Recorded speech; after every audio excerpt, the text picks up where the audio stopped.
اہل ایمان جنت کی نعمتوں پر ایمان رکھتی ہیں۔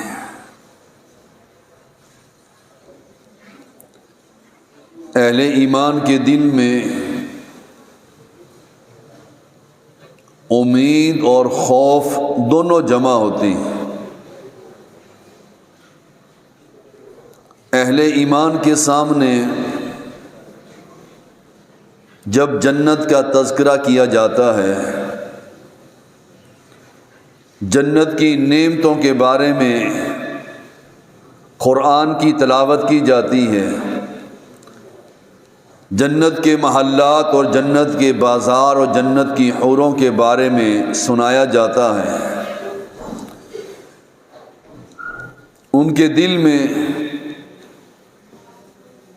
جنت کا حصول بڑھ جاتا ہے۔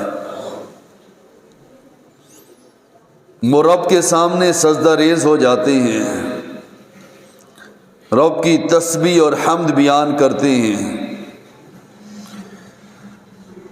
جنت کو حاصل کرنے کے لیے شب و روز محنت کرتے ہیں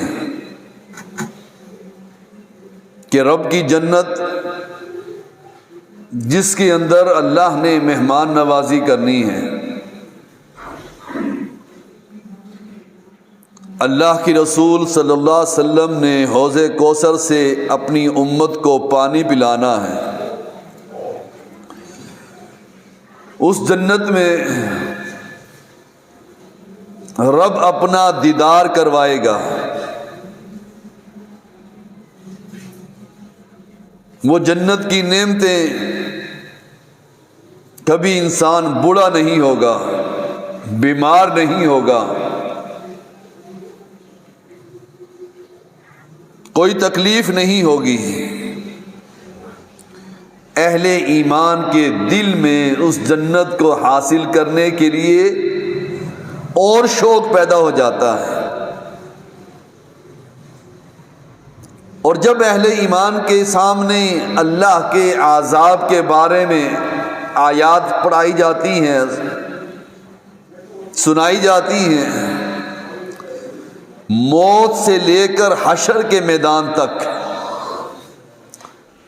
اور حشر کے میدان سے جہنم کے جانے تک تمام واقعات، کہ موت کی سختی کتنی ہے، قبر کا عذاب کتنا سخت ہے،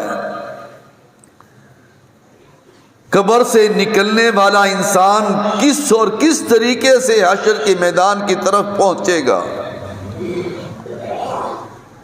کتنے ہی بدبخت لوگ ہوں گے جو گھٹنوں کے بل اور سر کے بل جہنم کے گڑھے میں گریں گے۔ اہل ایمان جب ان آیات کو سنتا ہے، رب کے سامنے پھر بھی سجدہ ریز ہو جاتا ہے، گناہوں کی معافی مانگتا ہے، رب کی تسبیح بیان کرتا ہے۔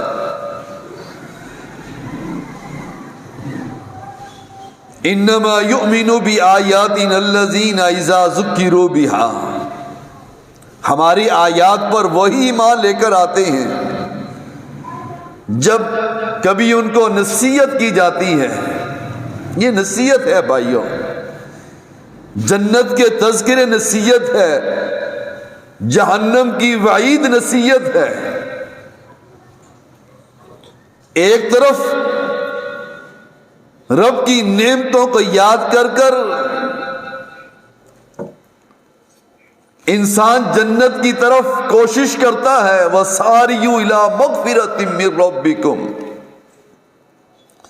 اور دوسری طرف اللہ کے عذاب کو سن کر اللہ کی پناہ مانگتا ہے۔ اذا ذکروا بها، جب اس کو نصیحت کی جاتی ہے۔ یہ آیت کریمہ ہمیں بڑا سبق دیتی ہے۔ ہماری کتنی عمریں گزر چکی ہیں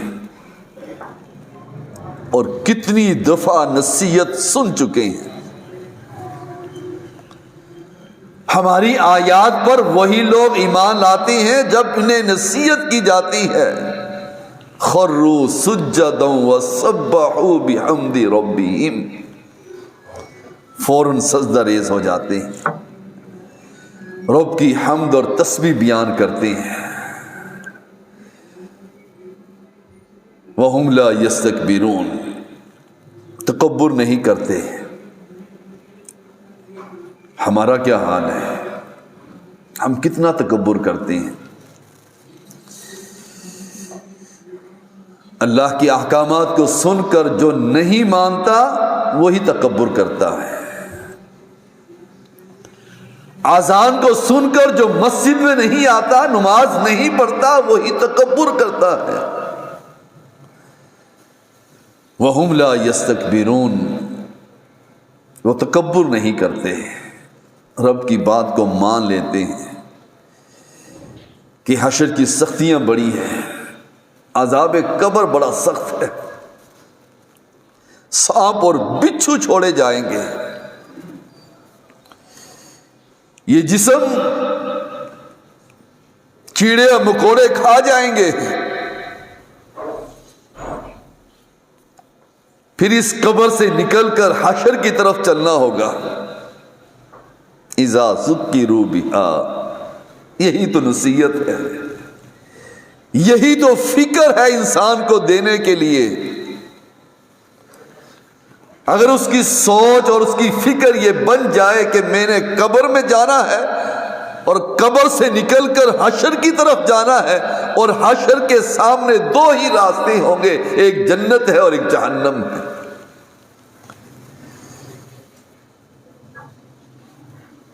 میں کس جماعت میں ہوں گا؟ یہ فکر ہے بھائیوں، اور جس کو یہ فکر لگ جائے وہ انسان کامیاب ہے، پھر وہ دنیا میں رہتے ہوئے تکبر نہیں کرتا، پھر اس کے شب و روز تبدیل ہو جاتے ہیں۔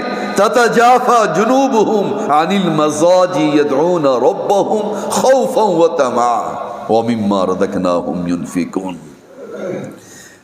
جب یہ سوچ اور یہ فکر انسان کے اندر پیدا ہو جائے کہ میں نے مرنا ہے اور مرنے کے بعد میں نے رب کے سامنے کھڑے ہونا ہے، میں نے حشر کی سختیاں دیکھنی ہے، جب یہ سوچ پیدا ہو جائے گی پھر اس کی زندگی تبدیل ہو جائے گی۔ پھر تتجافى جنوبهم عن المضاجع يدعون ربهم خوفا وطمعا، کروٹیں تبدیل کرتا رہے گا، اس کی کروٹیں اپنے بستر پر نہیں لگیں گی۔ تتجافى جنوبهم عن المضاجع يدعون ربهم، اپنے رب کو ہی پکارتا رہے گا، اس کے دل میں خوف اور ڈر ہوگا۔ يدعون ربهم خوفا وطمعا، حشر کی سختیوں کے بارے میں اس کے دل میں، اس کے دماغ میں، اس کی سوچ میں فکر ہوگی، حشر کی سختیاں بڑی ہی اذیتناک ہیں۔ وطمع، ایک طرف جنت کا لالچ کہ جنت کی نعمتیں ہوں گی، جنت میں باغات ہوں گے، جنت میں نہریں ہوں گی، دودھ کی اور شہد کی نہریں ہوں گی، حوض کوثر پر پانی پلایا جائے گا۔ ایک طرف اس کے سامنے نعمتیں ہوں گی اور ایک طرف اس کے سامنے اللہ کا عذاب ہوگا، کہیں کھولتا ہوا پانی پلایا جائے گا، کہیں گندا خون پلایا جائے گا، اور کہیں پی پلائی جائے گی، جس سے اس کے چہرے کی کھال جل کر اس کٹورے میں گر جائے گی۔ اس کو سامنے رکھ کر وہ انسان یدعون ربهم خوفا وطمعا، خوف اور لالچ جنت کا، اس کو سامنے رکھ کر اپنے رب کو پکارتا ہی رہے گا۔ کیوں نہیں ہماری زندگیاں تبدیل ہوتی؟ کتنی دفعہ نصیحت سن چکے ہیں ہم،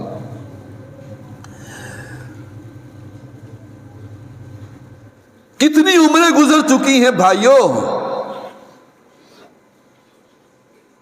اس اس قرآن کو سنتے ہوئے کتنے سال گزر چکے ہیں. اذا ذکروا بہا، کتنی دفعہ اللہ کی طرف سے یہ نصیحت ہم سن چکے ہیں. ہماری یہ سوچ اور یہ فکر کیوں نہیں تبدیل ہوتی؟ وَمِمَّا رَزَقْنَاهُمْ يُنْفِقُونَ، جو رزق اللہ نے تم کو دیا ہے وہ خرچ کرتے ہیں اللہ کے راستے میں. رزق دینے والا بھی اللہ ہے اور خرچ بھی اللہ کے راستے میں ہے. ہم کہتے ہیں کہ ہم نے کمایا ہے، ہمارا مال ہے، اللہ کا کوئی حق نہیں اس پر. وَمِمَّا رَزَقْنَاهُمْ، جو رزق ہم نے تم کو دیا، ينفقون، وہ خرچ کرتے ہیں. کیا ملے گا؟ فَلَا تَعْلَمُ نَفْسٌ مَّا أُخْفِيَ لَهُم مِّن قُرَّةِ أَعْيُنٍ، کوئی نفس نہیں جانتا کہ اس کی آنکھ کی ٹھنڈک کے لیے کیا کچھ چھپا رکھا ہے اللہ نے. جنت کی نعمتوں کے بارے میں کوئی نہیں جانتا، کسی آنکھ نے نہیں دیکھی. فَلَا تَعْلَمُ نَفْسٌ مَّا أُخْفِيَ لَهُم مِّن قُرَّةِ أَعْيُنٍ،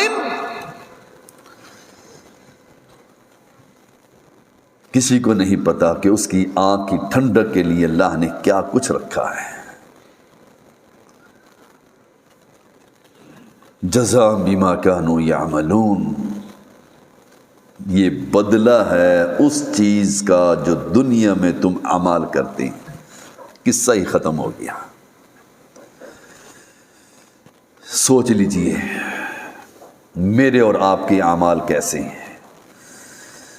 کتنی نعمتوں کا ذکر کیا، کتنی نصیحت یاد دلائی، اللہ کے عذاب کے بارے میں قرآن کی آیات ہے، لیکن بدلہ اس کو ملے گا جو دنیا میں نیک اعمال کرتا تھا. جزاء بما كانوا يعملون، یہ بدلہ ہے تمہاری نمازوں کا، یہ بدلہ ہے تمہارے روزوں کا، تمہارے صدقات کا، تمہارے خیرات کا. سردیوں کا موسم ہے، روزے رکھ سکتے ہیں. سوموار اور جمعرات کو روزہ رکھنا شروع کر دیں. کیا ملے گا؟ ایک نفلی روزہ رکھنے سے انسان 70,000 سال جہنم سے دور ہو جاتا ہے. ہمیں پرواہ ہی نہیں، ہمارے پاس تو نماز پڑھنے کا وقت ہی نہیں، روزہ کیا تو دور کی بات ہے.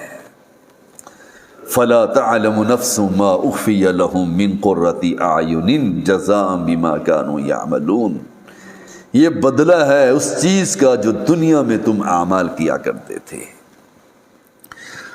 رسول اللہ صلی اللہ علیہ وسلم کا فرمان ہے، جو اللہ کو یاد کر کے اللہ کے خوف سے اتنا روئے کہ اس کے آنسو زمین پر گر جائیں. کتنی قدر ہے آنسو کی. ایک آنسو زمین پر گرنے سے اللہ اس پر جہنم کی آگ کو حرام کر دیتا ہے. دنیا کے نقصان پر تو ہم رو لیتے ہیں، اللہ کی رضا کے لیے ہمارے آنکھوں سے آنسو نہیں نکلتے. یا ایھا الذین آمنوا قوا انفسکم واہلیکم نارا، اللہ کے رسول صلی اللہ علیہ وسلم نے قرآن کی آیت پڑھی. صحابہ سنتے ہیں، ایک شخص موقع پر ہی بے ہوش ہو گیا. ہم نے کتنی دفعہ یہ قرآن کی آیت سنی، ہمیں تو ترجمہ ہی نہیں آتا.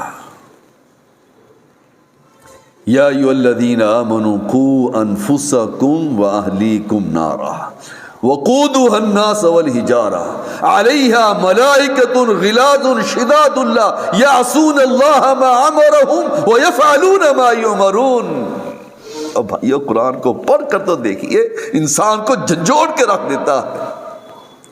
اہل ایمان اپنے آپ کو اور اپنی اہل و عیال کو جہنم کی آگ سے بچائیں جس کا ایندھن انسان اور پتھر ہوں گے۔ جو ہی سنتا ہے انسان بے ہوش ہو جاتا ہے۔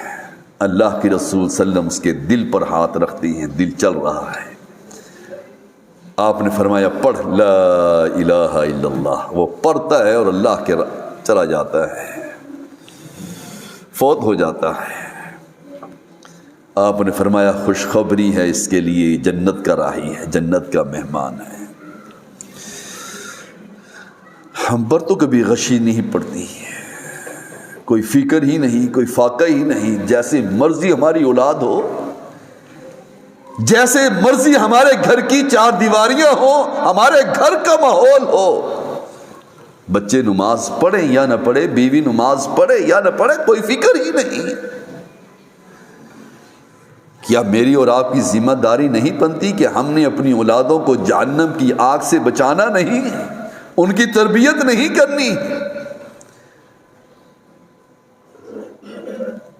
ایسے لوگ، ایسا ایمان تھا ان کے دل میں، ہمیں تو مطلب ہی سمجھ نہیں آتا تو کہنے والا کیا کہہ رہا ہے، قرآن کے ترجمہ ہی نہیں آتا کہ قرآن کے اندر لکھا کیا ہے، نصیحت کیا ہو رہی ہے۔ ذالک لمن خاف مقامی وخاف وعید، ذالک لمن خاف مقامی وخاف وعید، یہ اس لیے تھا کہ وہ رب کے سامنے کھڑے ہونے سے ڈرتا تھا، اسے اللہ کے عذاب کی بڑی ہی فکر تھی۔ کبھی ہم نے بھی رب کے سامنے کھڑے ہونے سے ڈرنے کی ہمت کی، کوشش کی، سوچ کی، فکر کی؟ کبھی ہمیں اللہ کے عذاب سے ڈر لگتا ہے؟ ہماری تو شلواریں ہمیشہ ٹخنوں سے نیچے رہتی ہے،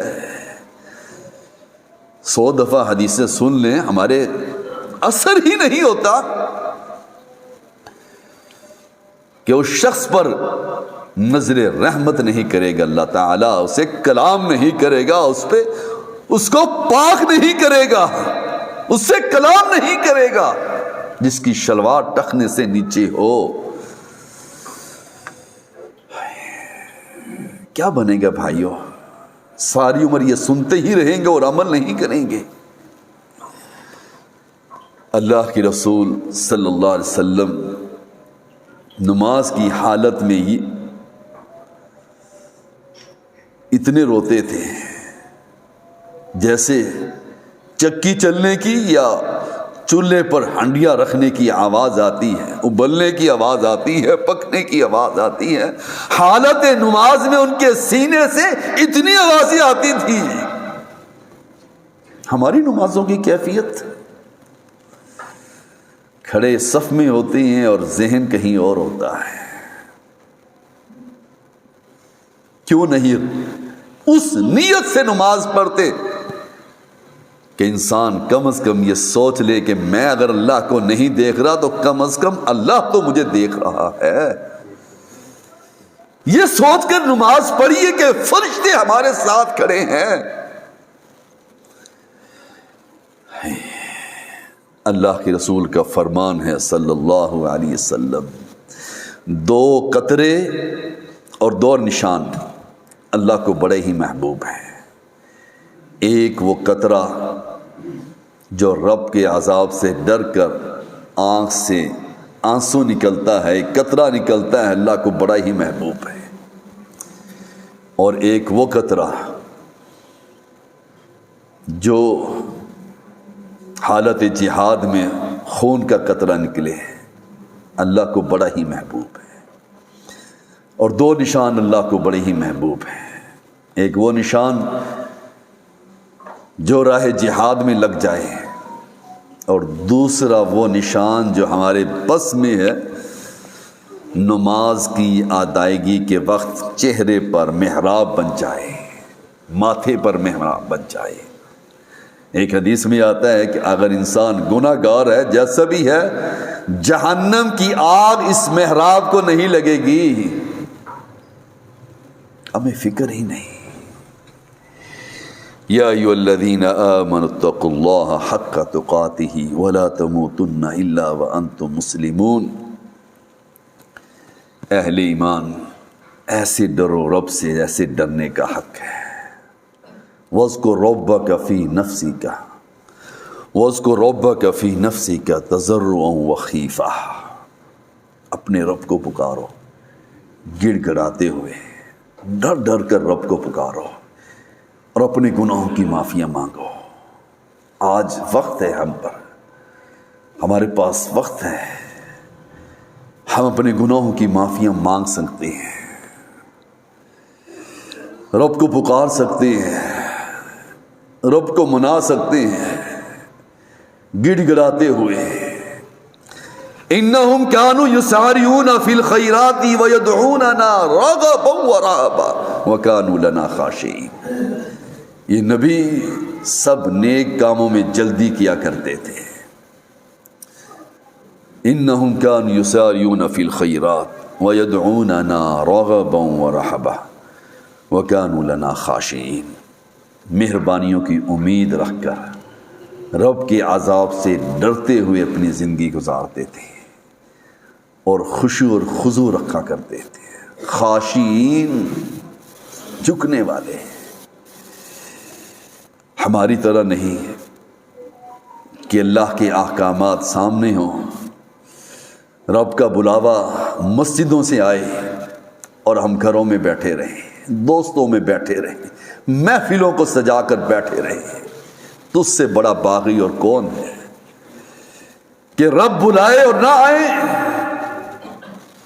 یہ بندگی نہیں بھائیو، یہ بغاوت ہے۔ بندگی وہ ہے جب رب بلائے تو بندہ حاضر ہو جائے۔ عبداللہ بن عمر رضی اللہ تعالی عنہ، الم یعن للذین آمنوا ان تخشع قلوبہم لذکر اللہ، کہ ابھی وہ وقت نہیں آیا جب اہل ایمان کا دل ڈر جائے رب کے خوف سے، رب کے عذاب سے۔ یہ آیت کریمہ پڑھتے رہتے تھے اور بے تحاشا روتے رہتے تھے۔ ہمارے دلوں کی کیفیت کیوں نہیں تبدیل ہوتی؟ ہمارے گھر کا ماحول کیوں نہیں تبدیل ہوتا؟ ہمارے ہاتھوں سے وہ موبائل کی چیزیں کیوں نہیں ختم ہوتی؟ صرف ہمارا ذہن، ہماری سوچ کوئی اور ہے۔ ہمیں جنت کا راستہ ہی نظر نہیں آتا۔ ہمارے پاس مصروفیات ہی اتنی ہے کہ دنیا کے کام کروں یا دین کے کام کروں۔ مرنا تو سب نے ہے، حساب و کتاب تو سب نے دینا ہے، صرف میری ہی ذمہ داری نہیں، ہر شخص نے اپنا حساب و کتاب دینا ہے بھائیو۔ یا ایھا الناس اتقوا ربکم ان زلزلۃ الساعۃ شیء عظیم۔ اے لوگو، اس دن سے ڈر جاؤ جس دن زلزلے آنے ہیں، عظیم دن ہے۔ صحابہ کرام نے پوچھا اللہ کے رسول، بلکہ اللہ کے رسول نے فرمایا جانتے ہو یہ دن کون سا ہے؟ جانتے ہو یہ دن کون سا ہے؟ اللہ کے رسول نے فرمایا صلی اللہ علیہ وسلم، آدم علیہ السلام سے کہا جائے گا اے آدم، جہنم کی فوج کو علیحدہ کر دو۔ کیا بنے گا بھائیو؟ جہنم کی فوج کو علیحدہ کر دو۔ آدم علیہ السلام پوچھیں گے اے اللہ کتنے؟ اللہ فرمائے گا 999 جہنم میں بھیج دو اور 1 جنت میں بھیج دو۔ یہی فکر دینے کے لیے آیا، اسی فکر کو ہم بیان کرتے ہیں کہ بھائیو اپنا سوچو تو صحیح۔ ہر شخص کو سوچنا چاہیے کہ میں کس جماعت میں شامل ہوں، کس پارٹی کے اندر شامل ہوں، میرا کون سا راستہ ہے، میں نے راستے کا تعین کر لیا ہے یا نہیں کیا، میں جنت کا راہی ہوں یا جہنم کا راہی ہوں، میں دن کی 5 نمازیں ادا کرنے والا ہوں یا میں دن میں 1 یا 2 نماز پڑھنے والا ہوں۔ من ترک الصلاۃ متعمدا فقد کفر، جو جان بوجھ کر ایک نماز چھوڑتا ہے وہ کافر ہے۔ ہم مسلمان ہیں۔ جو فجر اور عشاء کی نماز نہیں پڑھتا وہ منافق ہے۔ فجر اور عشاء کی نماز منافقین پر بھاری ہے، مومن پر بھاری نہیں۔ کبھی سوچا میں نے اور آپ نے کہ ہم کتنے نمازی ہیں؟ کتنا ہمارے دلوں میں اللہ کا خوف ہے۔ وَأَمَّا مَنْ خَافَ مَقَامَ رَبِّهِ وَنَهَى النَّفْسَ عَنِ الْهَوَىٰ فَإِنَّ الْجَنَّةَ هِيَ الْمَأْوَىٰ۔ وَأَمَّا مَنْ خَافَ مَقَامَ رَبِّهِ، جو رب کے سامنے کھڑے ہونے سے ڈر گیا۔ اللہ کی قسم کھا کر کہتا ہوں ہر بندے نے رب کے سامنے کھڑے ہونا ہے۔ کوئی ہے ایسا جو رب کے سامنے کھڑے ہونے سے انکاری ہو؟ یہ کہتا ہو کہ میرے رب کے سامنے نہیں کھڑے ہونا؟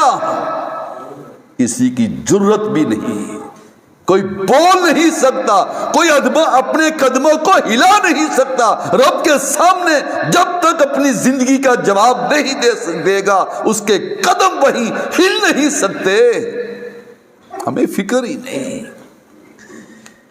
وَأَمَّا مَنْ خَافَ مَقَامَ رَبِّهِ وَنَهَى النَّفْسَ عَنِ الْهَوَىٰ، جو رب کے سامنے کھڑے ہونے سے ڈر گیا اور اپنی خواہشات کو، بری خواہشات کو ترک کر دی، فَإِنَّ الْجَنَّةَ هِيَ الْمَأْوَىٰ، وہی جنت میں جائے گا۔ فکر کیجئے بھائیو، سوچ لیجئے اور دل میں یقین پیدا کر لیجئے، موت کی سختیوں سے لے کر رب کے سامنے کھڑے ہونے تک اور پل صراط پر گزرنے تک، یہ سارے مراحل ہر انسان نے گزارنے ہیں۔ اپنی زندگیوں کے بارے میں فکر کیجئے کہ میرا کیا بنے گا، قبر میں میرا کیا حال ہوگا، میرے پاس اعمال کتنے ہیں، کتنی نیکیاں ہیں کہ میں نیکیوں کو پیش کر کر رب کے سامنے اور رب سے التجا کروں، اللہ یہ نیکیاں لے کر آیا ہوں۔ اپنے گناہوں کی معافیاں مانگے بھائیو، کوئی پتہ نہیں زندگی کا کب موت آ جائے۔ اللہ ہمارے گناہوں کو معاف فرما دے، اللہ ہماری غلطیوں کو معاف فرما دے، اللہ ہمیں ایسا بنا دے جس سے تو پسند کرتا ہو۔ اللہ ہماری اولادوں کو نیک بنا دے، ہمارے گھر کا ماحول کو اسلامی بنا دے۔ اللہ تیری پکڑ بڑی سخت ہے، اللہ ہمیں اپنی پکڑ سے محفوظ فرما دینا۔ اللہ ہم سے تو راضی ہو جا، ہم تیرے بندے ہیں اللہ، اپنے ہاتھوں کو پھیلا کر کہتے ہیں اللہ ہم سے تو راضی ہو جا، ہم گناہ گار ہیں، ہمارے گناہوں کو معاف فرما دے۔ اللہ ہمیں جنت الفردوس میں داخل فرما دے، اللہ ہمیں جنت الفردوس میں داخل فرما دے۔ جو اہل ایمان فوت ہو چکے ہیں اللہ ان کی قبروں کو جنت کا باغ بنا دے، ان کی قبروں کو جنت کا باغ بنا دے۔ اللہ جو فوت ہو چکے ہیں اللہ ان کی مغفرت فرما دے۔